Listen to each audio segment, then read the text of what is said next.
आप सभी का मैं अपने मंच द सक्सेस माइंड अपडेट पर स्वागत करता हूं। उम्मीद करता हूं कि आप सब बहुत अच्छे होंगे।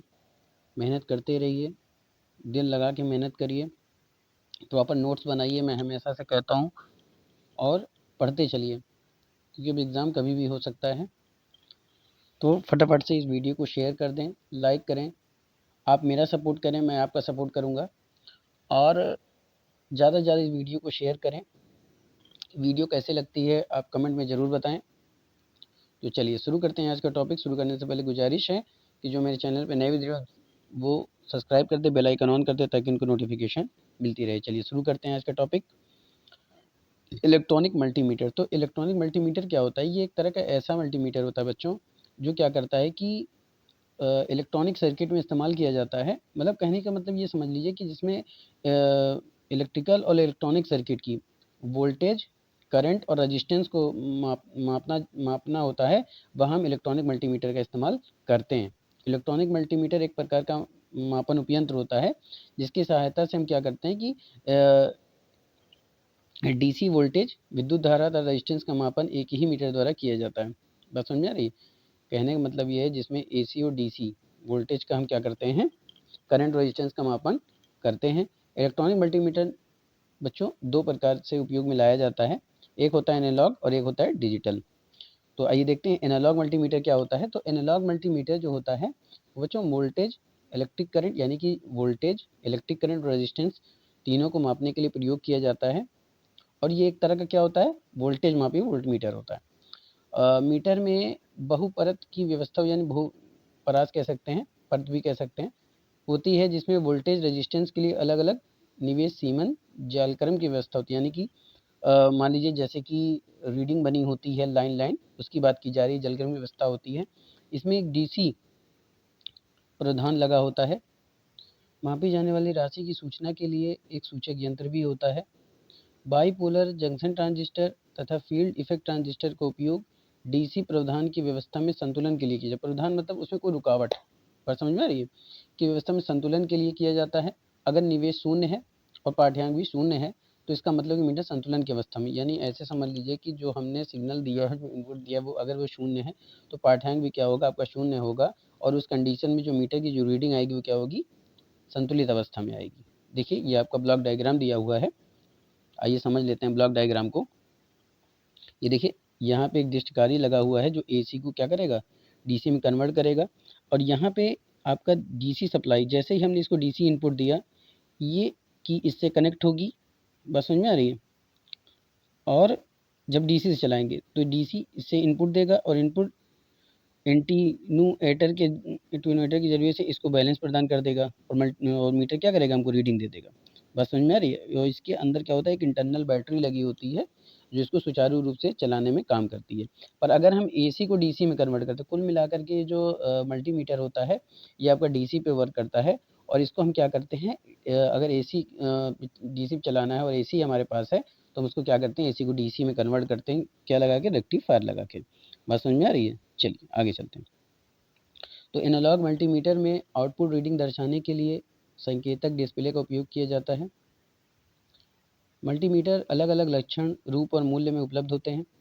इनका उपयोग मोटर कंट्रोल, घरेलू उपयोग, इलेक्ट्रॉनिक उपकरण और इलेक्ट्रॉनिक अवयवों में त्रुटि ज्ञात करने के लिए, यानी कि मान लीजिए जो इलेक्ट्रॉनिक इक्विपमेंट हैं उनके एलिमेंट में जो किसी भी प्रकार की त्रुटि आ गई है, एरर आ गई है, उसको ज्ञात करने के लिए हम क्या करते हैं, मल्टीमीटर का इस्तेमाल करते हैं। आइए इसकी कार्यविधि देख लेते हैं। तो इस अवस्था के लिए रेजिस्टेंस R3 का शून्य व्यवस्थापक एक घुंडी के रूप में मीटर के डायल पर होता है। ये देखिए, आइए आपको दिखाते हैं। घुंडी यानी कुंजी, ये देखिए R3, बात समझ में आ रही। और यहीं से हमको क्या करेगा, मीटर में देगा। चलिए आगे चलते हैं। अब देख लेते हैं दूसरा क्या होता है, फंक्शन स्विच। इसकी सहायता से रेजिस्टेंस, विद्युत धारा आदि के लिए मीटर को सेट किया जाता है। फंक्शन स्विच जानते हैं, जैसे स्विच जिसको हम कहते हैं कि जैसे मान लीजिए उसको कनेक्ट कर दिया रेजिस्टेंस से, या उसको कनेक्ट कर दिया एसी से, ठीक है। फिर आगे आता है आपका परास स्विच। इसमें अलग अलग राशियों के मापन के लिए बहुपरास यानी कि मल्टी रेंज की आवश्यकता होती है, जिसमें अलग अलग परास स्विच होता है जिनमें उपयुक्त परास का चयन किया जाता है। यानी कि उपयुक्त परास का मतलब हमें क्या नापना है, बात समझिए, उसकी रेंज के हिसाब से। फिर आता है मापन मल्टीमीटर को फंक्शन स्विच की सहायता से मापी जाने वाली राशि के अनुसार व्यवस्थित करने के बाद सही परास स्विच से बस समझे, परास स्विच से हम क्या करें, उसकी रेंज और शून्य समायोजक से क्या करते हैं, सूचक में शून्य की स्थिति व्यवस्थित कर ली जाती है, यानी कि व्यवस्थित कर लेंगे कि शून्य रीडिंग पे, जहाँ से वो एक्यूरेट हमें वैल्यू दे सके। फिर मीटर के निवेश यानी इनपुट टर्मिनल से पर इनपुट राशि को निवेशित किया जाता है कि एसी दे रहे हैं या डीसी दे रहे हैं, तथा स्केल पर मापी जाने वाली राशि का पाठ्यांक प्राप्त कर लेते हैं, यानी कि जो हम स्केल पर इनपुट देते हैं उस राशि के हिसाब से इसको मापना होता है, वो हमको रीडिंग, हमको पाठ्यांक मिल जाता है। आइए अब देख लेते हैं, अब देखते हैं लाभ के बारे में।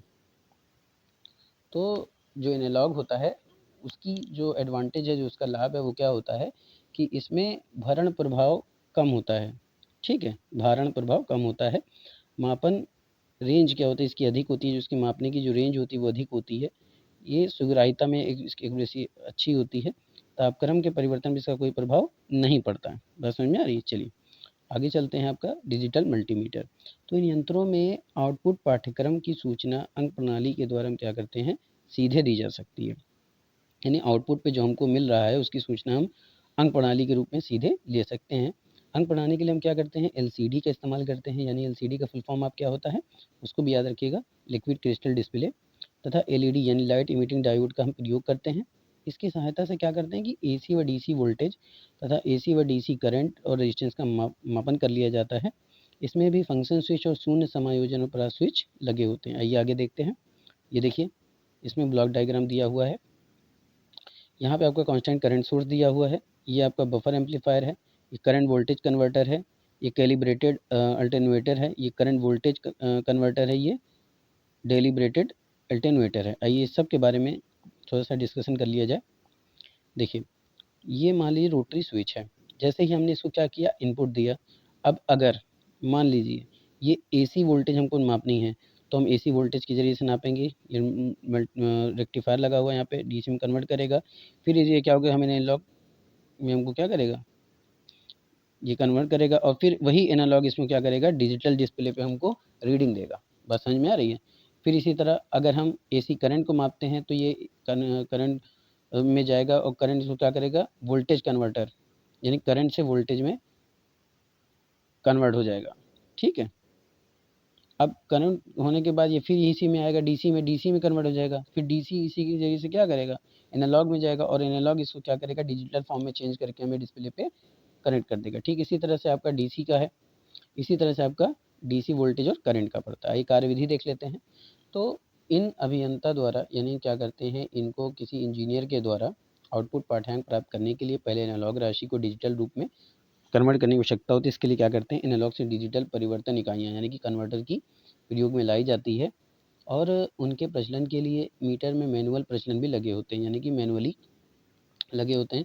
इसमें आउटपुट पाठ्यांक के लिए अंक प्रणाली यानी पाठ्यांक लगी होती है, जो एसी टू डीसी कन्वर्टर से डिजिटल संकेत प्राप्त करती है। यानी कि एसी से डीसी का कन्वर्टर का जो डिजिटल फॉर्म है वो प्राप्त करके क्या करती है।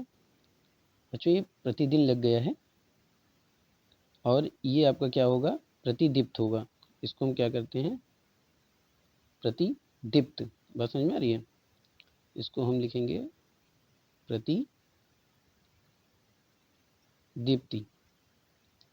प्रतिदीप्ति एलईडी या एलसीडी के पाठ्यांक की सूचना सीधे अंकों में सूचित कर देता है। आइए इसके लाभ के बारे में डिस्कशन कर लें थोड़ा सा। तो पाठ्यांक क्या करता है, ये तेज़ी से इसमें लिया जाता है। इसमें समानांतर त्रुटि नहीं होती है और अभियंत्रों में पाठ्यांक के मापन में त्रुटि नहीं होती। यानी कि जो इंजीनियर इसको मापता है, जो इसकी रीडिंग लेता है, उसमें किसी प्रकार की त्रुटि नहीं आती है। और इसमें जो पाठ्यांक की जो रिकॉर्ड होता है उसको हम रिकॉर्ड कर सकते हैं। एनालॉग मल्टीमीटर के इसमें क्या होता है, सभी गुण विद्यमान होते हैं। भाई जाहिर सी बात है विद्यमान हो गए, क्योंकि ये एनालॉग से डिजिटल में कन्वर्ट हो रहा है, तो इसमें सारे गुण विद्यमान हो गए और उसी तरह से ये प्रॉपर काम करेगा। तो आज की वीडियो आपको कैसी लगती है कमेंट में ज़रूर बताएं। उम्मीद करता हूँ कि आपको पसंद आई होगी। तो ऐसा फास्ट चलना ज़रूरी है, क्योंकि आपके एग्ज़ाम बहुत नज़दीक कभी भी आ सकते हैं। डेट जैसे कि सुनने में आ रहा है कि 27 दिसंबर से आपका एग्ज़ाम हो सकता है, तो उस हिसाब से आपके पास वक्त नहीं बचा है। चलिए शुरू करते हैं और आज का सेशन यहीं पे समाप्त करते हैं। फिर मिलेंगे अगले चैप्टर के साथ। ये था आज आपका 7वां चैप्टर। तब तक के लिए जय हिंद।